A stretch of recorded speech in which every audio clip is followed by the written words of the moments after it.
Azul, de Rubén Darío, el sátiro sordo, cuento griego. Habitaba cerca del Olimpo un sátiro y era el viejo rey de la selva. Los dioses le habían dicho: goza, el bosque es tuyo, sé un feliz bribón. Persigue ninfas y suena tu flauta. El sátiro se divertía. Un día que el padre Apolo estaba teniendo la divina lira, el sátiro salió de su dominio y fue osado a subir al sacro monte, y a sorprender al dios crinado, este le castigó tornándole sordo como una roca. En baldes en las espesuras de la selva llenas de pájaros se derramaban trinos y emergían los arrullos. El sátiro no oía nada. Filomena llegaba a cantarle sobre su cabeza enmarañada y coronada de pámpanos, canciones que hacían detenerse los arroyos y enrojecerse las rosas pálidas. Él permanecía impasible, o lanzaba sus carcajadas salvajes, y saltaba lascivo y alegre cuando percibía por el ramaje lleno de brechas alguna cadera blanca o rotunda que acariciaba el sol con su luz rubia. Todos los animales le rodeaban como un amo a quien se obedece. A su vista, para distraerle, danzaban coros de bacantes, encendidas en su fiebre loca, y acompañaban la armonía cerca de él faunos adolescentes como hermosos efebos, que le acariciaban con su sonrisa, y aunque no escuchaba ninguna voz ni el ruido de los crótalos, gozaba de distintas maneras.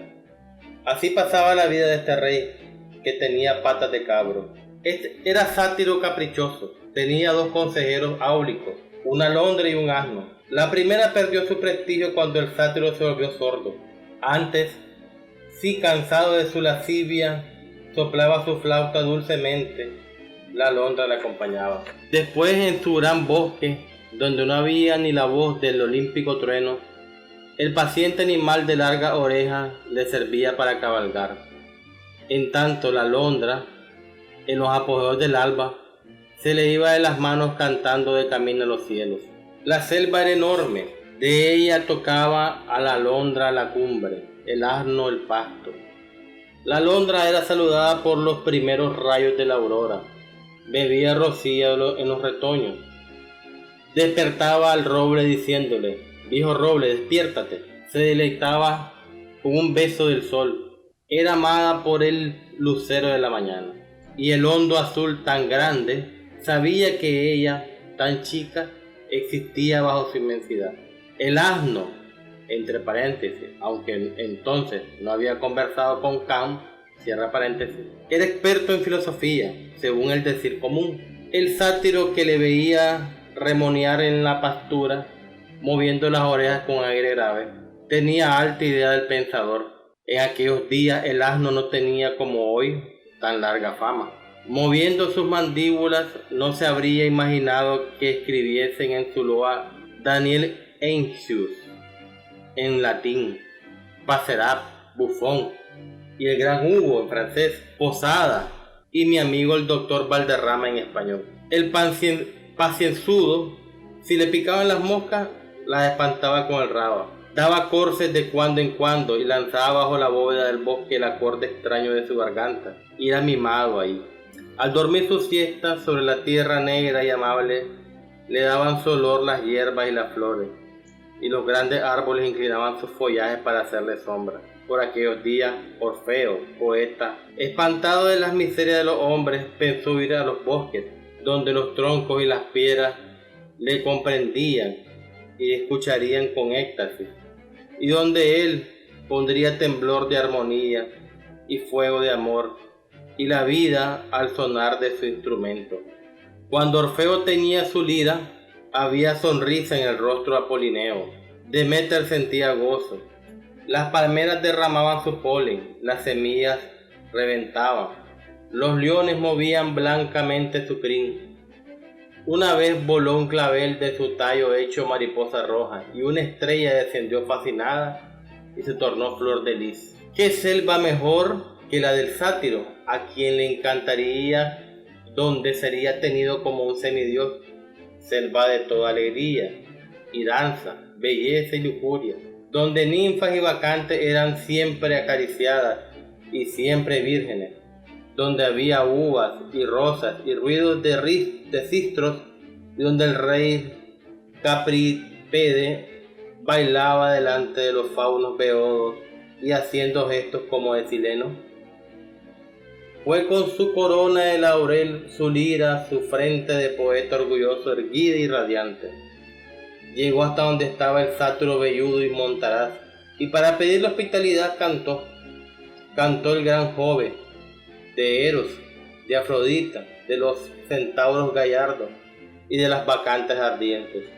Cantó la copa de Dionisio y el tirso que hiere el aire alegre, y a Pan, emperador de las montañas, soberano de los bosques, dios sátiro, que también sabía cantar. Cantó de las intimidades del aire y de la tierra, gran madre. Así explicó la melodía de un arpa eolia, el susurro de una arboleda, el ruido de un tronco de caracol y las notas armónicas que brotan de una siringa. Cantó del verso que baja del cielo y place a los dioses, del que acompaña el barbabitos en la onda y el tímpano en el peán, y el buche del pájaro y la gloria del sol. Y desde el principio del cántico brilló la luz con más fulgores. Los enormes troncos se conmovieron, y hubo rosas que se deshojaron, y lirios que se inclinaron lánguidamente como un dulce desmayo. Porque Orfeo hacía gemir a los leones y llorar a los guijarros con la música de su lira rítmica. Los bacantes, más furiosos, habían callado y lo oían como un sueño. Una náyade virgen, a quien nunca ni una sola mirada del sátiro había profanado, se acercó tímida al cantor y le dijo temblando en voz baja: te amo. Filomena había volado a posarse en la lira como un paloma anecróntica. No había más eco que la voz de Orfeo. Naturaleza sentía el himno. Venus, que paseaba por la cercanía, preguntó de lejos con su divina voz: ¿está aquí acaso Apolo? Y en toda aquella inmensidad maravillosa armonía, el único que no oía nada era el sátiro sordo. Cuando el poeta concluyó, dijo a este: ¿os place mi canto? Si es así, me quedaré con vos en la selva. El sátiro dirigió una mirada a sus dos consejeros. Era preciso que ellos resolvieran lo que no podía comprender él. Aquella mirada pedía una opinión. Señor, dijo la alondra, esforzándose en producir la voz más fuerte de su buche, quédese aquí quien así ha cantado con nosotros. He aquí que su lira es bella y potente. Te ha ofrecido la grandeza y la luz que hoy has visto en la selva. Te ha dado su armonía. Señor, yo sé de estas cosas. Cuando viene el alba desnuda y se despierta el mundo, yo me monto en los profundos cielos y vierto desde la altura las perlas invisibles de mis trinos, y entre las claridades matutinas mi melodía inunda el aire, y es el regocijo del espacio. Pues yo te digo que Orfeo ha cantado bien, y es un elegido de los dioses. Su música embriagó el bosque entero. Las águilas se han acercado a revolar sobre nuestras cabezas. Los arbustos floridos han agitado suavemente sus incensarios misteriosos. Las abejas han dejado sus celdillas para venir a escuchar. En cuanto a mí, oh Señor, si yo estuviese en tu lugar, le daría mi guirnalda de pámpano y mi tirso. Existen dos potencias, la real y la ideal. Lo que Hércules haría con sus muñecas, Orfeo lo hace con su inspiración. El dios robusto desplazaría de un puñetazo al mismo Athos. Orfeo le amasaría con la eficacia de su voz triunfante. A Nemea su león y a Emanto su jabalí. De los hombres, unos han nacido para forjar metales, otros para arrancar el suelo fértil de las espigas del trigal. otros para conducir en las sangrientas guerras, y otros para enseñar, para glorificar y cantar. Si yo soy tu copero, te doy vino, goza de tu paladar, si te ofrezco un himno, goza tu alma. Mientras cantaba la alondra, Orfeo le acompañaba con su instrumento, y un vasto y dominante soplo lírico se escapaba del bosque verde y fragante. El sátiro sordo comenzaba a impacientarse. ¿Quién era aquel extraño visitante? ¿Por qué ante él cesada la danza loca y voluptuosa? ¿Qué decían sus dos consejeros? La alondra había cantado, pero el sátiro no oía. Por fin dirigió su vista al asno. ¿Faltaba su opinión? Pues bien, ante la selva enorme y sonora, bajo el azul sagrado, el asno movió la cabeza de un lado a otro, grave, terco, silencioso, como el sabio que medita. Entonces con su pie hendido hirió el sátiro el suelo, arrugó su frente con enojo y sin darse cuenta de nada exclamó, señalando a Orfeo la salida de la selva: ¡No! Al vecino Olimpo llegó el eco y resonó allá, donde los dioses estaban de broma, un coro de carcajadas formidables que después llamaron homéricas. Orfeo salió triste de la selva del sátiro sordo, y casi dispuesto a ahorcarse del primer laurel que hallase en su camino. No se ahorcó, pero se casó con Eurídice.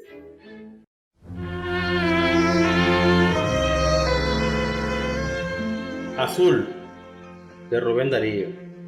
La ninfa, cuento parisiense, leído por un libro a la vez.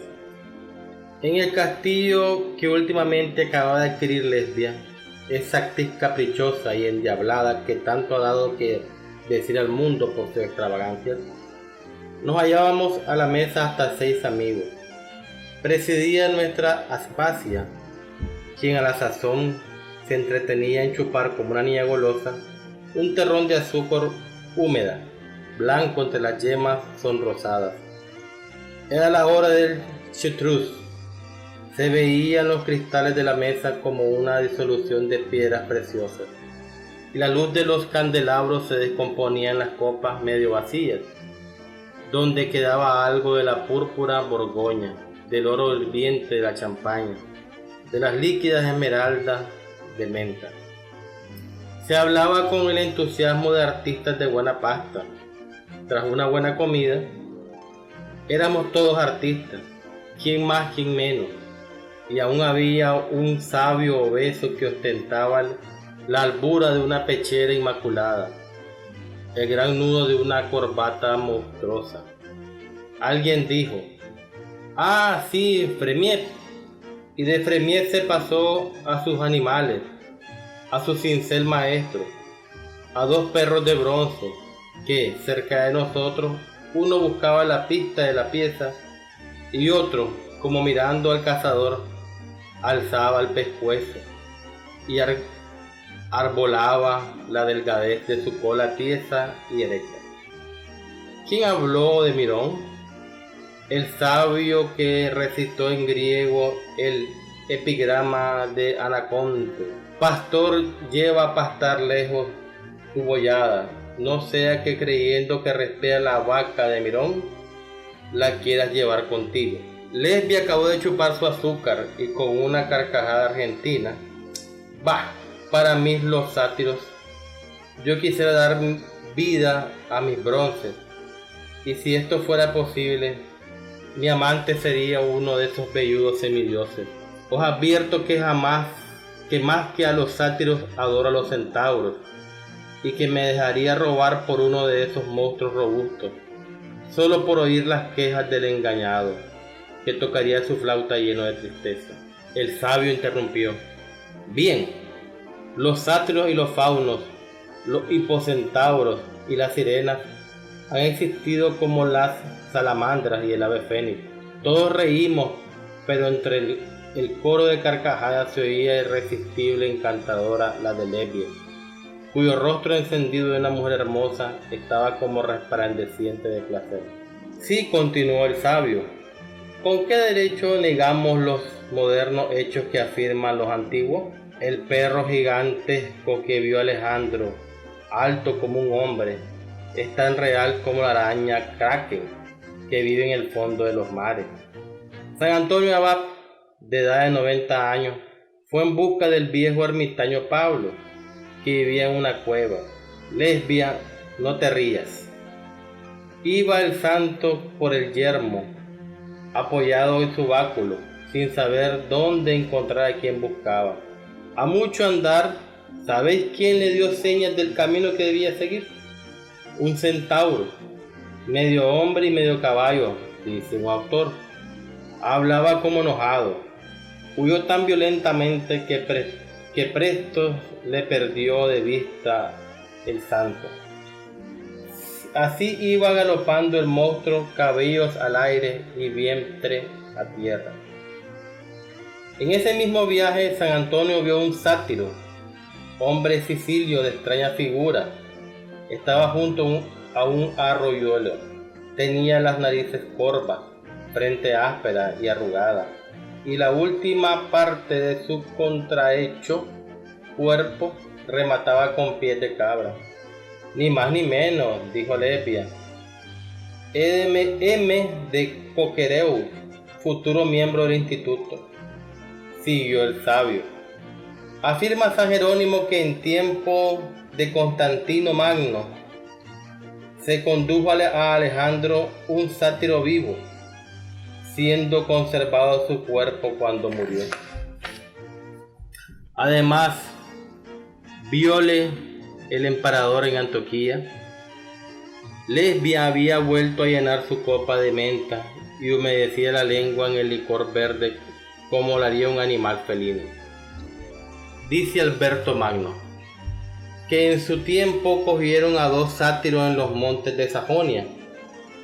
Enrico Sormano asegura que en tierras de Tártara había hombres con un solo pie y un solo brazo en el pecho.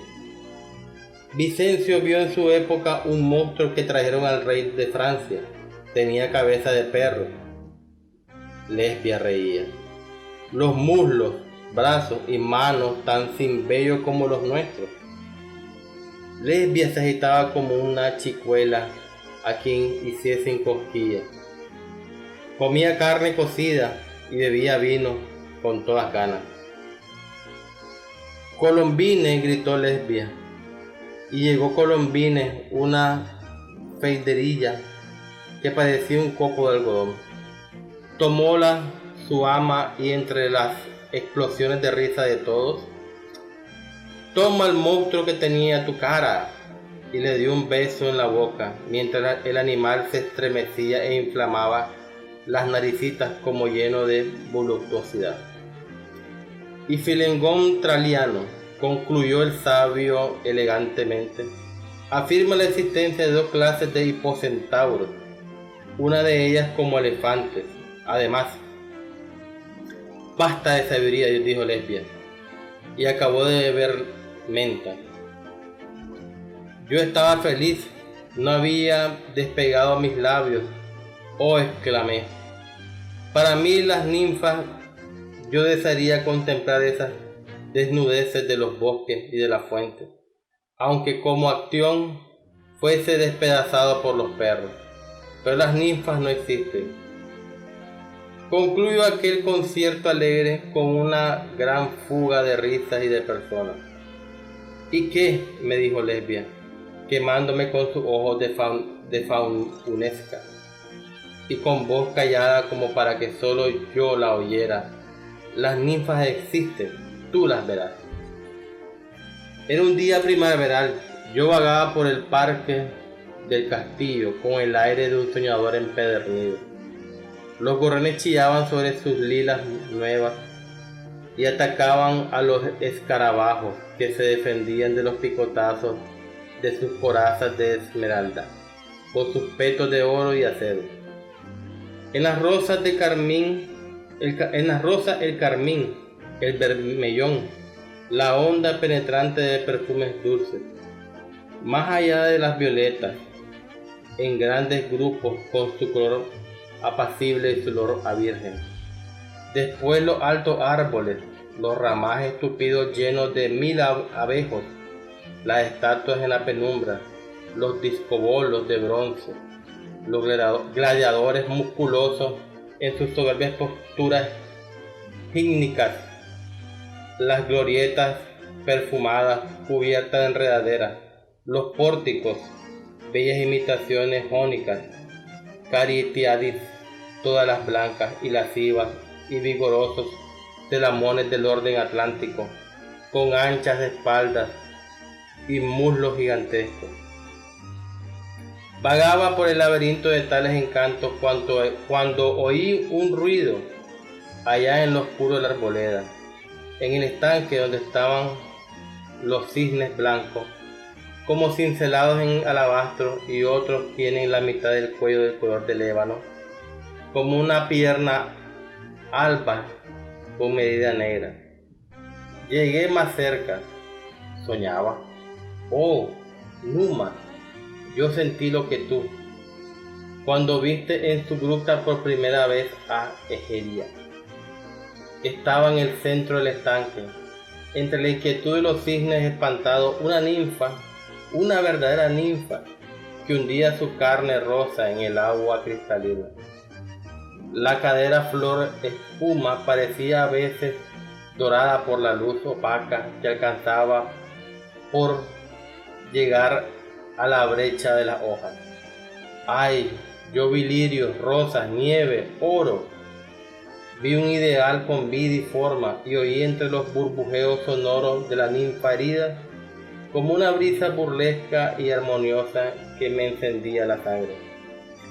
De pronto huyó la visión, surgió la ninfa del estanque, semejante a Citerea en su onda, y recogiendo sus cabellos que goteaban brillantes, corrió por los rosales, tras las lilas y violetas, más allá de los tupidos árboles, hasta ocultarse a mi vista, hasta perderse. Ay, por un recodo, y quedé yo, poeta lírico, fauno burlado, viendo a las grandes aves alabastrinas como mofándose de mí, tendiéndome sus largos cuellos en cuyo extremo brillaba bruñida el ágata de sus picos. Después almorzamos junto a aquellos amigos de la noche pasada, entre todos, triunfante, con su pechera y su gran corbata oscura, el sabio obeso, futuro miembro del instituto.